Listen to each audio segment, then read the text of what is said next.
तो पुछ लईए गुरबाणी, तो पुछ लईए संत, तो किहड़े कर्म दे च दुख निकलेगा? जिस कर्म ने दूजे नूं दुख देना है उस चों दुख ही निकलेगा। जिहड़ा कर्म दूसरे नूं चोट पहुंचांदा है उस तो दुख ही निकलेगा, सुख नहीं निकल सकता। किसी दे मन नूं तू चोट पहुंचाईए तो तेनू मानसिक पीड़ा मिलेगी, किसी दे शरीर नूं तू चोट पहुंचाईए तो शरीर तेरा बच नहीं सकता। क्योंकि परमात्मा दे दरबार दे च रंग रूप नज़ल भाषा मजहब दी विचार नहीं आउंदी।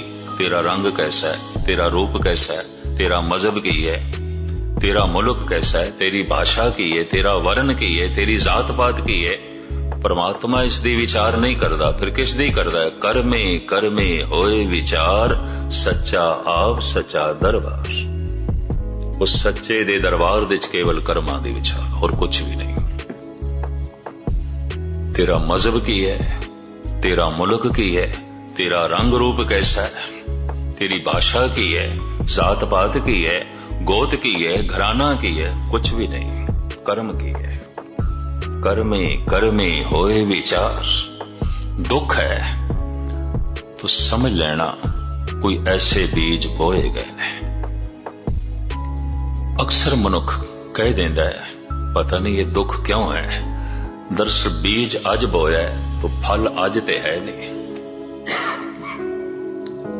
बीज फल तक अपड़े विचकार काफी समय दा गैप है, अंतराल है। अज बीज बोया है, 2 साल 4 साल 10 साल बाद किधरे फल है।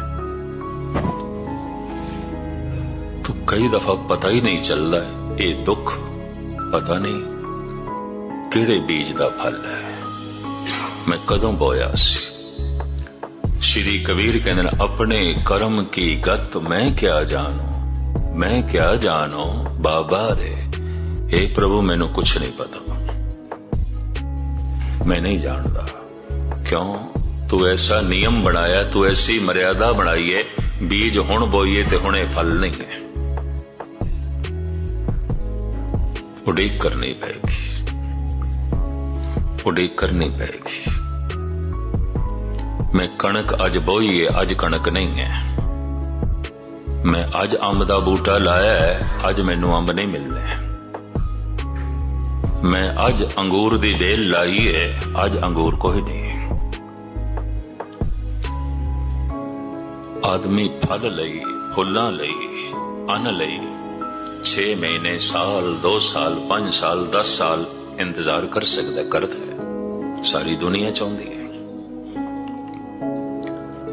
पाठ कीता है, जप कीता है, अमृत वेले उठिया है, कहंदे अज पाठ ते बड़ा कीता है, जब तक ते बड़ा कीता है, होया ते कुछ भी नहीं। ऐसे मिलते ने मैनू, होया ते कुछ भी नहीं, हद हो गई। अंब दा बूटा तो लाया है और तेरा विश्वास कायम है, कोई नहीं 2-4 साल बाद फल आएगा, आएगा। कई दफा मासूम बच्चे होंदे ने, क्योंकि मैं पिछे एक किसान दा ही बच्चा रहा, घराना किसानां दा सी। बचपना ऐसा होंदा है, बीज हुण बोया है सवेरे ते शाम नूं फरोल के वेखदा पे पुंगरदा पिया कि नहीं। बेसबरी बेसबरी। फिर सवेरे मिट्टी हटा रहे हैं। ये मैं इस वास्ते कह रहा, बहुत पुरानी गल, देश दी वण तो पहली दी गल, फुल्लां दे बीज मैं बोए छोटे होंदे ते मैं शाम नूं फरोल के वेखा पिया।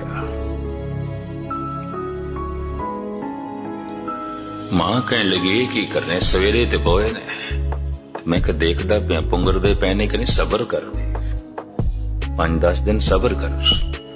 मैं सवेरे देखा, शामी मिट्टी हटावा, सवेरे मिट्टी हटावा। एक दिन पिताजी ने कहे नहीं पुंगरण के, तो बीज खराब कर देता है। इतनी बेसब्री। बोए ने तो जरा सब्र रख, सवेरे मिट्टी हटा के देखना है, शामी मिट्टी हटा के देखना है, इतनी बेसब्री।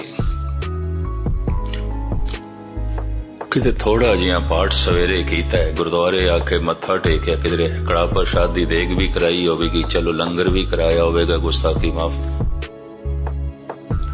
फिर देखदा फल ते कोई नहीं आया, फल ते कोई नहीं मिलिया। 4 दिन हो गए, हफ्ता हो गया, फल ते कोई नहीं मिलिया। मैं अर्ज करा, हो सकता है जमीन ते बोया होया बीज व्यर्थ भी चला जाए, कई बीज नहीं पुंगरदे, पर शुभ कर्मां दा बोया होया बीज जो अंतशकरण दी धरती दे च बोया है, एक तिल नहीं भन्ने घाले। महाराज दी बाणी कहंदी एक तिल जिन्नी घालना भी व्यर्थ नहीं जाएगी, भली बहुत होगी, लाजमी होगी। पतत पावन हर बिरद सदाए, एक तिल नहीं भन्ने घाले। तिल जितनी भी व्यर्थ नहीं जा, पर सबर ते रख। सबर ए स्वाओ जे तू बंदा दृढ़ करें, वध थी में दरियाओ टुट न थी वे वाहड़ा। बाबा फरीद, सागर दी तरह हो जाएगा अगर तू सबर रखिया, ते बेसबरी नाल तू मिट्टी हटांदा रहा तो शायद बीज पन तो रह जा। इधर तू शुभ कर्म कीता, इधर तू गुरु ते गिले भी करदा रहा। तू गिले करना एक होर कर्म हो गया, इसदा भी अपना फल है। फिर तो मैं अर्ज करा, हुक्म लिख दुख सुख पाई। लिखे हुए हुक्म दे मुताबिक दुख चलता है, सुख चलता है। लिखे हुए हुक्म दे मुताबिक कोई उत्तम है, नीच है। बो दिता है बीज तो फल ते झोली दे च आवेगा। हाफिज होए ने ईरान दे एक सूफी संत, मैं इन्हां दा मकबरा देखिया सी शिराज दे च। ईरानी कारीगरां ने ते ईरानी श्रद्धालुआं ने कच्छ नूं ढाल के मकबरा बनाया है। ये नहीं कच्छ लिया के उत्थे फिट कीता, नहीं, कच्छ नूं पिघला के दीवारां, गुंबद सारा ही कच्छ। और ईरानी कारीगरी दा एक नमूना है दुनिया तो, लोकी आउंदे ने देखते ने। कबर ते सोना चाड़िया है, सारा दिन उसदे कलाम दी टेप चलदी रहिंदी है। उर्दू, परशियन ते इंग्लिश दे नाल नाल उसदा अनुवाद भी चलदा रहिंदा है, ताकि लोकां नूं पता चले फकीर की कहंदा है। जो आए ने देखण उन्हां नूं पता ते चले फकीर की कहंदा है। हाफिज दा एक मित्र सी, बड़ी दुखी हालत दे चो हाफिज दे कोल गया। अपने दुखां दा रोना उसने रोया।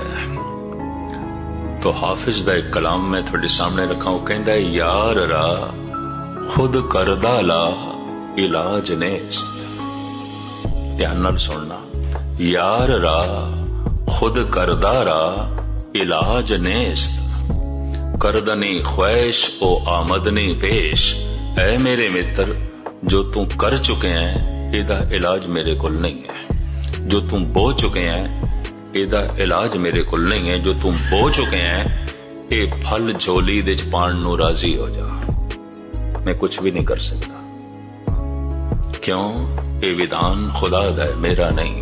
ये नियम उसदा है, मैं उसदे नियम दे च मुदाखलत नहीं कर सकता, मेरी पहुंच ही नहीं है। संत दा कम है, फकीर दा कम है उसदे नियम दी जानकारी करा दे, बस इतना। ओदा धर्म, धर्म तो मुराद मर्यादा दी जानकारी करा दे। संत उसदे नियम नूं बदल नहीं सकता। संत उसदे नियम दी जानकारी करा सकता है। इस वास्ते वो कह रहे हैं, यार रा खुद करदा रा इलाज नेस्त। करदनी ख्वाहिश ओ आमदनी पेश। जो तू कर चुके हैं भोगन ली तैयार हो जा। मेरे को इसका कोई इलाज नहीं। धन गुरु नानक देव जी का बोल थोड़े सामने रखा। इंज कह लो, इस युग दे अवतारी पुरुष का फैसला। भाई रे मत कोई जानो अवर किसी के किच हाथ है।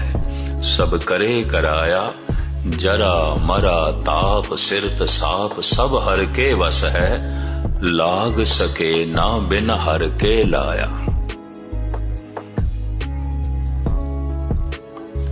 कोई नहीं देता किसी को सजाएं। सजा बन के आती हैं अपनी खताएं।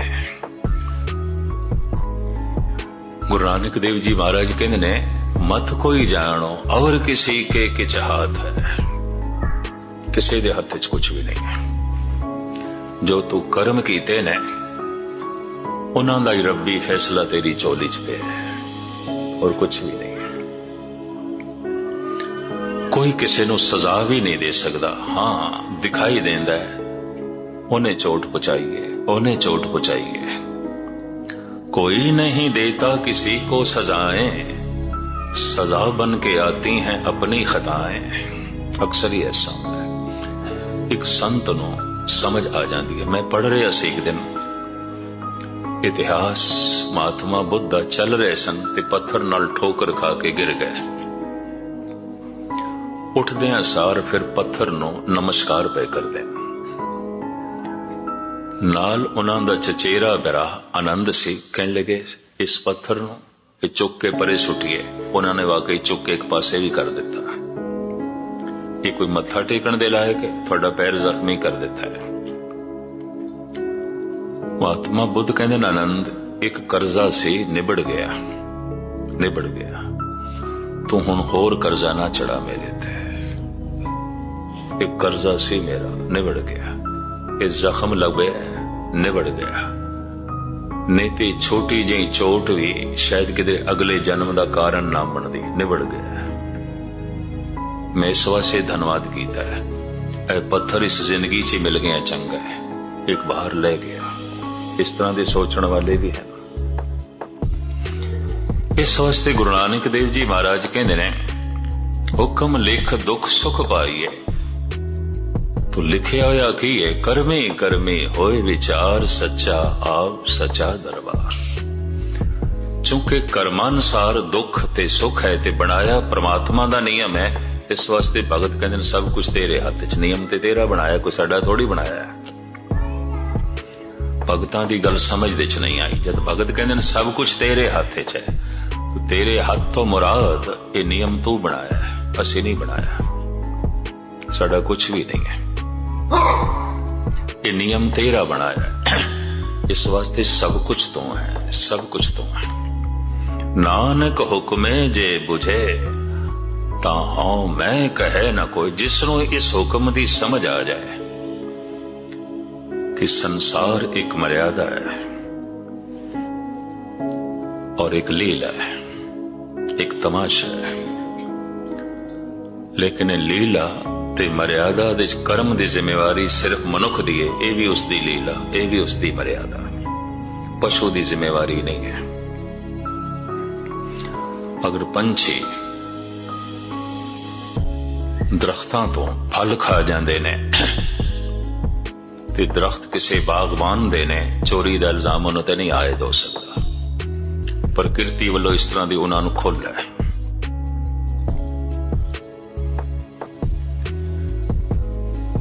ये नहीं कह सकते ये चोरी की थी। दरख्त किसने लाया तो खांदे तुसी। इत्थे घोंसला बना लिया, दरख्त किसे दा तो तुसी अपना आलना बना लिया। ये अचेत दुनिया है। ये ओ ने जो मां दी गोद दा बच्चा, इसते कोई जिम्मेवारी नहीं। ये ते मां दे पालन नाल पल रहा है। ये ते बेचारा खुद पल भी नहीं सकता, प्रकृति पालना पई करती। जिम्मेवारी मनुख दी है। मनुख परोड़ होया है, सियाणा होया है। और एक परमात्मा दा बनाया होया नियम, तू दुखी है तेरे कर्म, तू सुखी है तेरे कर्म। क्योंकि दुख सुख फल है, कर्म बीज है।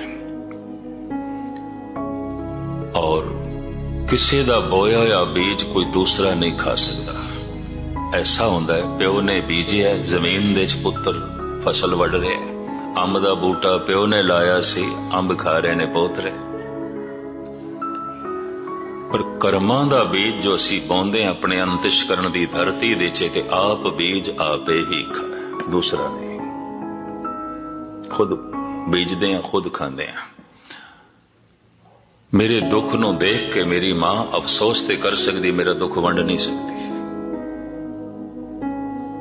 मेरे दुख नूं देख के मेरा भरा अफसोस ते कर सकता है, वंड नहीं सकता। मेरे दुख नूं देख के हो सकता है कोई मित्र माड़ा जिहा दुखी हो जाए, पर मेरे दुख नूं वंड नहीं सकता। आप बीज आपे ही खाओ, मैं खुद बीजे मैं खुद खावांगा। रब्बी नियम, ईश्वरी नियम, परमात्मा दा नियम। इस दूसरी पौड़ी विच सतगुरु कहंदे ने सब कुछ हुक्म दे जाए। हुक्मे अंदर सबको, बाहर हुक्म ना कोए। हुक्म दे च की कुछ हो रहा है, सारा ब्रह्मंड हुक्म दे चल रहा है। ऐ मनुख, तू भी उसके हुक्म दे मुताबिक होया है। तेरे दुख सुख दा फैसला कर्मा अनुसार है, यह भी उसका हुक्म, यह भी उसकी बनाई मर्यादा। इस दे तेरा कुछ भी नहीं है। कर्मा दी सही तू चोण कर सके, उसने तेनों एक चिराग दे दिता है, दीवा दे दिता है अकल दा, बुद्धि दा। ते फिर भी अपनी अकल नाल समझ नहीं आई तो फिर उसने अवतार भी भेज देते ने, बड़े बड़े ग्रंथकार भी भेज देते ने, बड़े बड़े व्याख्याकार भी भेज देते ने, लेखक दार्शनिक फिलोसफर चिंतक भी भेज देते ने, ऋषि मुनि भी भेज देते ने, पैगंबर भी भेज देते ने। और वो ऐलानिया कह रहे ने, जिस कर्म तो तू किसे नू चोट पहुंचा रहे हैं तेनू चोट पहुंचेगी। जिस कर्म तो तू किसे नू हानि पहुंचा रहे हैं तेनू हानि पहुंचेगी। जिस कर्म तो तू किसे दी बेइज्जती कर रहे हैं तेरी बेइज्जती होगी। जिस कर्म तो तू किसे दी पग ला छड़ी है तेरी ले जाएगी। नियम, ईश्वरी नियम। ये समझाण वाले भी गाहे बगाहे ओ अकाल पुरख परमात्मा भेजदा रहा है। एक अकल दा दीवा दिता, एक अवतार दिते, एक इतने ग्रंथ दिते, ग्रंथकार दिते, चारों पासे मनुख नूं समझाण ते समझण दे वसीले जो है मुहैया कराए। फिर भी जद कोई मनुख नहीं समझदा तो गुरबाणी कह देंदी है मनुख होके भी पशुओं की तरह जी रहे है। करतूत पशु की मानस जात, लोक पचारा करे दिन रात। तीसरी पौड़ी विच मैं कल आरंभ ते कीती सी, पर अज दूसरी दे आले दुआले मेरा दिमाग घूमदा रहा। तीसरी पौड़ी मैं पढ़ के थोड़े सामने रख दिया ते कल अर्थ ते विचार रखांगे। गावे को ताण होवे किसे ताण, गावे को दात जाने निशान। जे किसे कुल समझ दा ताण है, नानक हुक्मे जे बुझे। जे कोई बुझ गया, समझ गया, जान गया, ते जानना एक शक्ति है, बुझना एक शक्ति है, एक कला है। किसी वस्तु नूं गहराई विच देखना ते जानना ये भी एक शक्ति है। महाराज कहंदे ने होवे किसे ताण, अगर किसे कुल समझण दा ताण है ते समझण दे नाल नाल कथन करन दा भी ध्यान है, बयान भी कर सकदा है, गल उसनूं समझ भी आ गई है ते गल समझा भी सकदा है। मैं कल भी अर्ज कीती सी, बहुत सारे ने ऐसे दुनिया च समझ जाते हैं, रब्बी नियम नूं समझ जाते हैं, समझा नहीं सकते। और बहुत सारे ऐसे भी ने जो समझाते ते पए होंदे ने लेकिन खुद नहीं समझे उन्होंने। ये भी मैं अर्ज करा, खुद नहीं जाने। मीरा ने इसनूं अपने ढंग नाल जो बयान किया है भी मैं दोहरा दिया। श्याम रूप किम कहों बखानी, गिरा अनैन नैन बिन बानी। इस तरह के जिहड़े महापुरुष होंदे ने इतने कोमल होंदे ने, जद किसी दी कमजोरी का भी जिक्र करना होवे तो अगले नूं सामने खड़ा नहीं करते, चोट पहुंचेगी, दिल नूं चोट पहुंचेगी। नीच कर्मां दा जिक्र करना है तो गुरु अर्जन देव जी कहंदे ने कहो नानक हम नीच कर्मा, शरण परे की राखो शर्मा। असी नीच कर्म तेरी शरण आया। दरअसल सानू प्रार्थना करने का ढंग सिखा रहे हैं, पर किसी नू कहिए तू नीच है, ये चोट पहुंचेगी, ये बहुत चोट पहुंचेगी। तो महापुरुषों का एक समझाण का ढंग है कि समझाते होया भी चोट ना पहुंचे, दिल नू चोट ना पहुंचे, ये भी हिंसा हो जाएगी। तो मीरा कहती श्याम रूप किम कहों बखाने, गिरा अनैन नैन बिन बाने। कहती अखां ने सच्चाई वेखी है पर अखां कोल जबान नहीं है। किस तरह बयान कर? जबान बयान कर रही है पर इसने वेख्या नहीं है। इसने वेख्या नहीं है तो भरोसा किस तरह करिए? बड़ी गहरी गल, दो लफ्जां च बहुत वड्डी गल कर गई है। कह रही है जबान पर जबान ने वेख्या नहीं है। वेख्या है अखां ने पर अखां कह नहीं सकदियां, इन्हां कोल जबान नहीं। गिरा अनैन नैन बिन बानी, अखां ने बिना बाणी तो बिना जबान तो, जबान है बिना दृष्टि तो मीरा कहती अगर मैं जबान नाल जितना भी कुछ कहा नहीं कह सकांगी, क्यों? इस जबान ने वेख्या ही नहीं, अपने उत्ते लैंदी है गल। अक्सर जिन्हां दी बहुत वड्डी जबान होती, जिन्हां असीं कहने जबान दराज, बड़ी जबान रखते हैं, बड़े जबान दराज ने, किसी भी महफिल विच मजाले किसी नूं बोलण देण, बड़े जबान दराज। यकीन जानो इन्होंने देखिया कुछ भी नहीं होता, बस जबान बयान करी जाती है। तो कई दफा जिन्हां ने देखिया होंदा है उन्हां कोल कहण दी तौफीक नहीं होंदी, हिम्मत नहीं होंदी। कबीर कोल सबूत मंगिया गया, दिओ सबूत कि तुसी देखे, क्योंकि कबीर ऐसा कहंदे ने, दोए दोए लोचन पेखा औ हर बिन अवर न देखा। मैं ते इन्हां दो अखां नाल वेख्या परमात्मा नूं, वेख्या तो वेख्या सबूत। असी किस तरह मनीए वेख्या? असी किस तरह मनीए तुहानूं विखाई दे रहे?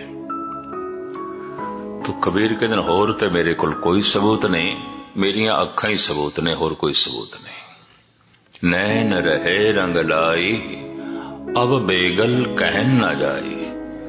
कहंदे ने अखां दी भी एक छोटी मोटी अपनी भाषा है। मन गमगीन होवे, मनुख कितना भी छुपावे, अखां दस देंदियां।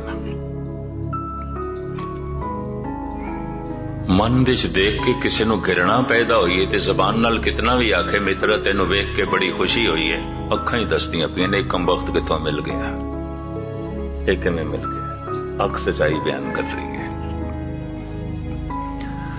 कहते ने जबान गलत बयानी कर सकती, अखां नहीं कर सकती।